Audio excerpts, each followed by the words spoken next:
ever passed by a house that just feels like it's staring back at you? I used to think that was just in movies, until I met that house. It was this old two-story place on the edge of Oak Ridge, kinda half hidden behind a bunch of pine trees, with cracked windows and peeling paint. Local kids called it the blinking house, because, they said, its windows would randomly light up at night, like eyes opening and closing. Total BS, right? That's what I thought too, until I moved in. It was October when I signed the lease. I'd just gotten this writing gig in town and needed a cheap place. The landlord barely made eye contact, handed me the keys, and muttered, "Don't stay past midnight, ever." I laughed, thinking it was some weird old guy joke. Big mistake. The first night? Quiet. Eerily quiet. No traffic. No owls. Not even the wind, just silence. The kind that presses on your chest. At exactly 12:07 a.m., I heard creaking above me. I was in the living room unpacking, and no one else was in the house. But it sounded like slow, heavy footsteps on the second floor. I froze, listened. Silence. Then again, creak, creak, creak like someone pacing right above my head. I grabbed my phone flashlight and went upstairs. Nothing. No one. Rooms empty, windows locked, no animals, no open doors. I chalked it up to old house noises. But it kept happening. By the third night, I noticed something weird. Whenever I entered a room, the light bulb would flicker just once, like the house knew I was there. The creepiest part? The house had mirrors in every room. Not cute, framed mirrors. I'm talking huge, old, wall-length mirrors that looked like they hadn't been cleaned in decades. And every time I looked in one, just for a second, I thought I saw someone behind me, a figure. Tall, thin, pale face. Always still. Always watching. But when I turned around, nothing. On the fifth night, I set up cameras. I was a skeptic, but my sleep-deprived brain needed proof I wasn't losing it. One in the hallway, one in the living room, and one facing the mirror in my bedroom. At 12:07 a.m., the creaking started. I sat in bed, staring at the monitor. The hallway cam showed it. A shadow, walking, slowly, from one end of the hall to the other. But here's the messed up part: there was no body. Just a silhouette moving like it knew it was being watched. Then the mirror cam glitched, just for half a second. When it came back, there was a face in the reflection.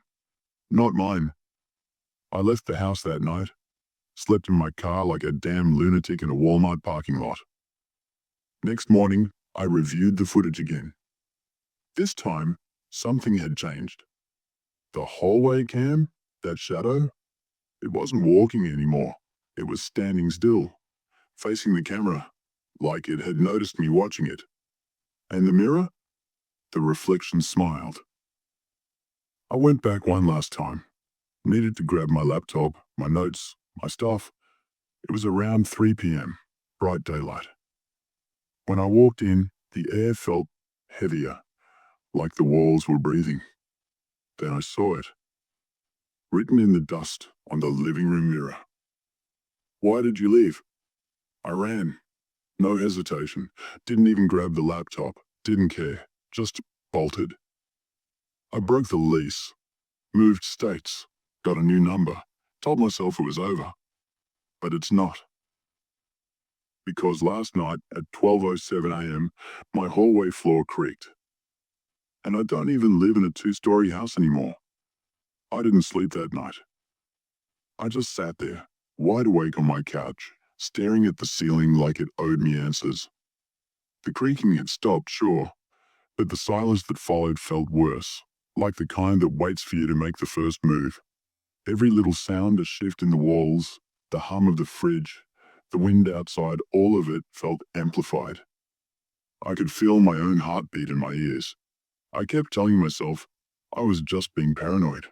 that maybe the creak was something dumb like the wood settling, but deep down, I knew that sound.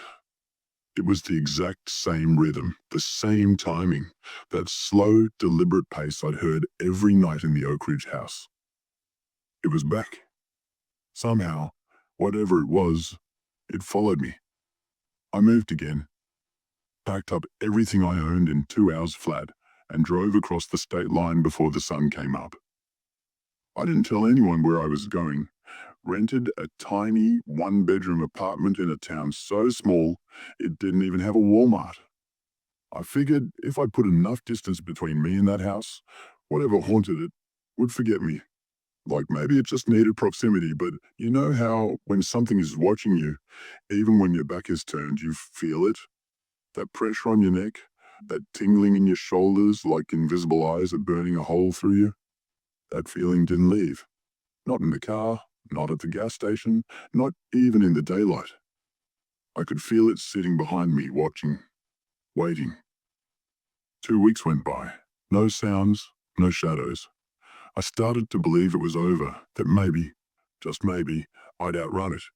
But then my neighbor knocked on my door one night, around 11:30. He looked nervous, eyes darting around like someone was chasing him. He said, "Hey man, weird question, but are you living alone?" I nodded. "Yeah, why?" He hesitated. "I saw someone standing in your window last night. Real tall guy, just standing there. Thought maybe you had company or something." My blood ran cold. That window faced the woods. There was nothing back there but trees. I thanked him, shut the door, and locked every damn thing I could lock. But I didn't go to sleep. I sat by the window with a baseball bat, waiting, watching. It didn't show up in the window again, but when I checked my phone the next morning, I found a video I didn't remember recording. It was taken at 12:07 a.m., camera facing my bedroom mirror, just like before. In the video, I was asleep, alone, but the mirror wasn't reflecting me. It showed the room, yeah, but not me. Instead, the bed was empty, and there was someone standing in the corner, barely visible, but there, still, unmoving. And even worse, he turned slowly in the reflection and looked straight into the camera, like he knew, like he was trying to show me that he was real. I threw the phone, couldn't look at it again. Every part of me screamed to run, but where to? How do you escape something that isn't bound by space? It doesn't care about distance. It's not the house anymore. It's not about Oak Ridge. It's me. I brought it with me somehow. Or maybe it brought me somewhere. Into its game, into its world. Because every night at 12:07, something changes. The walls breathe. The air thickens. The mirror fogs up, even if the heat's not on. And always, there's a whisper. Not loud, not clear, but it's there, like static behind a wall. I can never quite make out the words. Until last night. Last night, it spoke my name. Not screamed, not whispered. Just said it, calm, cold, direct. Like a reminder, like a claim, like it already owns me. I stopped checking the time after that night. It didn't matter anymore. Whether it was 12:07 or 2:13 or the middle of the damn afternoon, the feeling was always there now. That sharp, crawling sense that I wasn't alone, that something was waiting, not just outside, but here, inside the walls, inside the air. The name, it had spoken it like it knew me better than I knew myself, like it had always known me. And the second it said it, I swear to God, the lights flickered for just a second and every single mirror in the house cracked. At once. Not shattered, just this fine little fracture running through the glass like a spiderweb across my reflection's face. I stared at myself, and for a moment, I didn't look right. My smile looked wrong, off by just a degree, like someone trying to copy it but getting it slightly wrong. That's when it hit me. It wasn't my reflection anymore. I stopped looking into mirrors after that, taped them up, turned them to face the wall. Didn't matter. Every screen, phone, laptop, even the black of the TV when it was off, started reflecting things that weren't there. I'd catch movement in the corner of my eye, a flash of white, a tall shape behind me, always gone when I turned. I started sleeping in different places, the floor, the bathtub. I even tried a damn closet once, just to escape the angles, the reflections. Didn't help. Nothing helped, because no matter where I went, the whisper followed. And worse, so did the dream. The dream came every night now. Same thing. I'm in a hallway, way longer than any hallway should be. Dim lights, cold floors, doors on either side, all slightly open. And at the end, that house. The one from Oak Ridge. But it's changed. More decayed, almost alive. Its windows aren't just windows anymore. They blink. Slow, tired, angry blinks. And there's a voice calling me in. Same voice that said my name. It never tells me what it wants. It doesn't have to. I feel it. It wants me to come back. Not just to the house, but to the mirror. The original mirror, the one it came through. So I started digging. It started with a box I shouldn't have opened. I found it in the crawl space of that cursed house in Oak Ridge, back when I still believed in rational explanations. It was wedged behind a support beam, wrapped in this thick black cloth that smelled like mildew and ash. I wasn't even looking for anything. I was just trying to trace where the damn creaks were coming from. But the moment I touched that cloth, something shifted in the air around me, like the house. Inhaled. I know how that sounds. I know. But if you've ever felt something shift that has no name, no body, no shape, you know exactly what I mean. The box was wooden, dark like it had been burnt and smoothed over. No lock, no hinges. Just a sliding lid and something carved into the top, a circle with 4 lines radiating outward, kind of like an eye with jagged lashes. I should have left it alone. I should have put it back. But I didn't. Ah. Inside, there was a mirror shard. Just one. Small, about the size of my palm. Its edges were rough, like it had been broken from something much larger. Wrapped around it was a strip of paper. No language, just that same carved symbol, inked in thick black lines. When I picked up the shard, I saw my reflection, but not as I was. I looked tired, gaunt. My eyes were sunken like I hadn't slept in weeks, and my skin was pale like I'd been buried and dug up again. But the real terror? Behind me in that reflection way in the back was the shadow, standing, waiting. From that night on, the dreams began. And they weren't normal dreams. They were memories, except they weren't mine. I'd wake up drenched in sweat, heart hammering, and flashes of someone else's life rattling around in my skull. A woman screaming behind a mirror. A man scratching symbols into the floor until his fingers bled. A room with no doors. A house that grew eyes when the lights went out. Each dream felt like a warning. Or maybe an instruction. Or maybe an invitation. I started researching, digging through newspaper archives, weird internet forums, old local legends. I found references to the Watcher's House, a legend so old most people wrote it off as rural folklore. But every version had the same detail. The mirrors weren't windows into our world. They were windows out of theirs. And when someone looked long enough or touched a shard or said the wrong name, the boundary would thin. Just enough for something to crawl through. They said the original house burned down in 1906. They said the fire started in the mirrors. But that can't be true, because I lived in it. And I never saw any burn marks on the walls, only on the mirrors. So here's the part I hadn't told anyone. I still have the shard. I moved 3 times, changed states, burned the black cloth. But I couldn't throw the shard away. It always shows up again. Sock drawer, glove box, once taped to my bathroom mirror. And each time it returns, the dreams get stronger, more vivid, more detailed. And now I think I understand what it wants. It doesn't want to kill me. Not yet. It wants me to finish something. And every time I stare into a mirror, I feel it closer, like it's waiting for me to remember, like the house didn't trap me, like I was always part of it, like I'm the one who built it. It started with sketches, just little drawings, things I'd doodle while zoning out during work calls or sitting in the laundromat. Weird symbols, floor plans I didn't recognize, rough outlines of a house that looked a lot like Oak Ridge, but different. Taller, crooked, alive.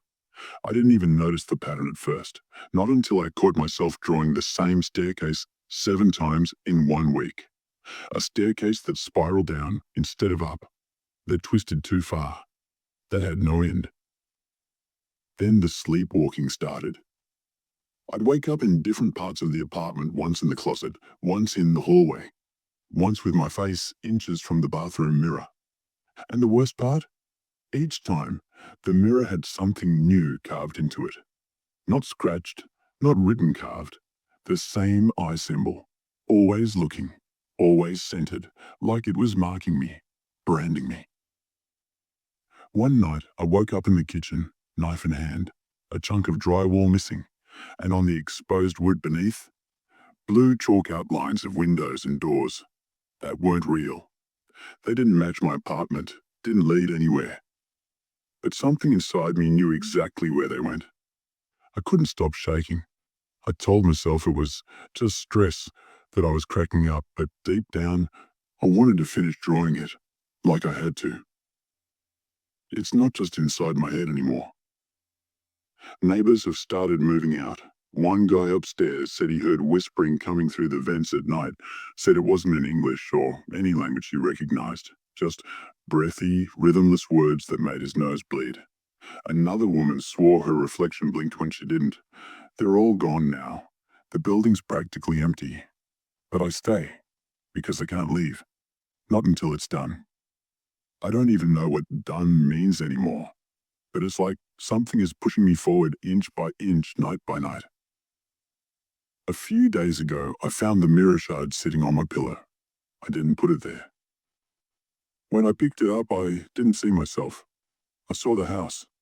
Not the one I lived in, not exactly. It was older, covered in moss, rotting from the inside. But somehow, more complete. There were faces in the windows. Familiar. One of them was mine, and it was smiling. I think I'm remembering now. I think I built that house before. Not in this life, but another, a long time ago. And I think it's not finished yet. Every night now, I hear hammering in my dreams, wood splintering, nails driving into something soft, a voice humming an old lullaby in a language I can't understand but somehow recognize. And each morning I wake up and something else in my apartment is different. The ceiling a little higher, the walls a little longer. The angle's all wrong. Like the apartment isn't an apartment anymore, like it's growing, becoming the house. The one that watches. The one I never really left. And the one that's waiting for you too. Because if you're hearing this, it already found you. The mirror cracked this morning. Not shattered, just a single perfect fracture right down the middle, thin, like a paper cut, but deep. When I looked into it, the split ran straight through my face, slicing my reflection in two. And the left side, it smiled. But I didn't. I haven't spoken to anyone in days. My phone won't hold a charge, no matter what outlet I use. My laptop screen flickers every time I type the word house. And when I tried to email someone, the words on the screen rearranged themselves line by line, until all it said was, "You are home." Last night, the doorknob turned by itself. I watched it. I sat on the floor, back against the wall, lights off, barely breathing. And the knob turned slowly, like someone on the other side was testing it. It didn't open. Not yet. But I could feel the space beyond that door wasn't the hallway anymore. The air was too still, too heavy, like it was waiting for me to open it to let it in. I keep hearing building sounds at night, saws, footsteps on the ceiling, whispers under the floorboards. It's not just in my head, it can't be. There's a staircase now, where my closet used to be. It spirals down, way down, and the walls around it aren't drywall anymore. They're wooden, old, damp, breathing. I went down 5 steps before the temperature dropped so fast my breath turned to fog. There's something at the bottom. I can feel it. Not a person. Not exactly.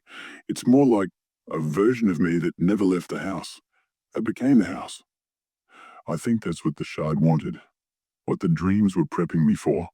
To replace whoever's at the bottom, or maybe to join them. Tonight, I'm going down. All the way. The mirror's crack is spreading. I looked in earlier and saw a face right behind mine. No eyes, just the shape of them, like the skin was stitched over where they should be, and it whispered something I felt more than heard.